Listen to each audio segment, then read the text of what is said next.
আমার কথা পাত্তাই দেননি শেখ হাসিনা। জিজ্ঞাসাবাদে এমন কথা বলেছেন প্রধানমন্ত্রীর বিনিয়োগ বিষয়ক উপদেষ্টা সালমান এফ রহমান।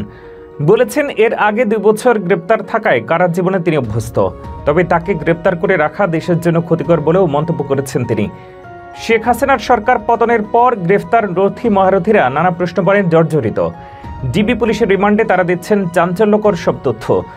বেশি জেরার মুখে আছেন সাবেক ডেপুটি স্পিকার শামছুল হক টুকু ও সাবেক প্রধানমন্ত্রী শেখ হাসিনার বেসরকারি শিল্প ও বিনিয়োগ উপদেষ্টা সালমান এফ রহমান। সালমান এফ রহমান ডিবিকে বলেন, আন্দোলনের সময় আমি সাবেক প্রধানমন্ত্রী শেখ হাসিনাকে বলেছি, দেশের মানুষ আমাদের উপর ক্ষেপে যাচ্ছেন, তিনি পাত্তা দেননি। ছাত্র আন্দোলন যখন তুঙ্গে, তখন শেখ হাসিনা আমাকে প্রশ্ন করেন, পুলিশ এত ভালো কাজ করছে, সেনাবাহিনী কেন পারছে না? এ সময় আমি বিষয়টি নিয়ে সেনাপ্রধানের সঙ্গে কথা বলার পরামর্শ দিই। সালমান এফ রহমানকে ডিবি কর্মকর্তারা বলেন, মামলা তো মাত্র শুরু, কতগুলো মামলা হবে তা আমরাও জানি না, আপনাকে শুধু আদালতে যেতে হবে আর ডিবিতে আসতে হবে। এ সময় সালমান এফ রহমান বলেন, 1-11-এর সময় 2 বছর জেল খেটেছি, সুতরাং সমস্যা হবে না। তিনি আর বলেন, আমাকে জেলে রাখলে দেশের ক্ষতি হবে, কারণ আমার নানা প্রতিষ্ঠানে অনেক কর্মী আছে, তারা বেতন পাবে না, ব্যাংক থেকে যেসব টাকা ঋণ নিয়েছি সেগুলো পরিশোধ হবে না। তখন ডিবি কর্মকর্তা হেসে বলেন, আপনারা 15 বছরে দেশটি খেয়ে ফেলেছেন, আর এখন আপনাকে ছেড়ে দেব সেটা ভাবার কোনো কারণ নেই। সাবেক ডেপুটি স্পিকার শামছুল হক টুকুকে প্রশ্ন করা হয়, আপনারা কেন টাকার বিনিময়ে পুলিশে নিয়োগ দিলেন? জবাবে তিনি বলেন, টাকার বিনিময়ে পুলিশে নিয়োগের বিষয়টি আপনার কাছ থেকেই প্রথম শুনলাম, বিষয়টি সত্য নয়। এই সময় টুকুকে সুনির্দিষ্টভাবে বলা হয়, আপনি যখন স্বরাষ্ট্র প্রতিমন্ত্রী ছিলেন তখন আপনার ভাই ও আপনার ছেলে সরাসরি টাকা নিয়েছেন, অন্য একজন ব্যক্তির কাছ থেকে আপনি নিজে সরাসরি টাকা নিয়েছেন। অভিযোগ অস্বীকার করে তিনি বলেন, আমি সবসময় আল্লাহর কাছে চেয়েছি আমি যেন সংসদে যেতে পারি।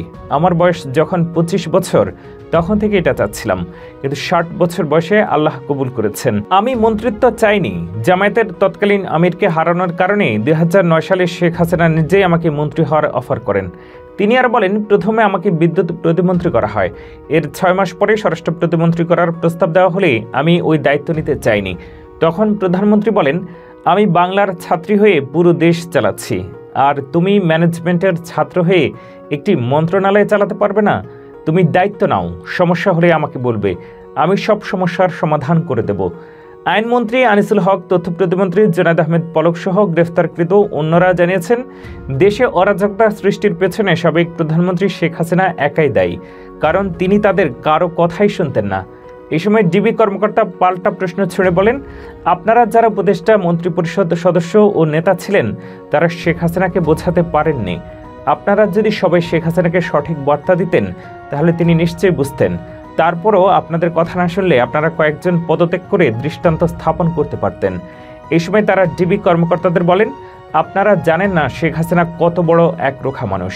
তখন ডিবি কর্মকর্তারা প্রশ্ন করেন, আপনারা নিজেদের দায়িত্ব সঠিকভাবে পালন করতে পারেননি, নিজেদের বিবেকের কাছে কি দায় এড়াতে পারবেন? এ সময় তারা না সূচক জবাব দেন।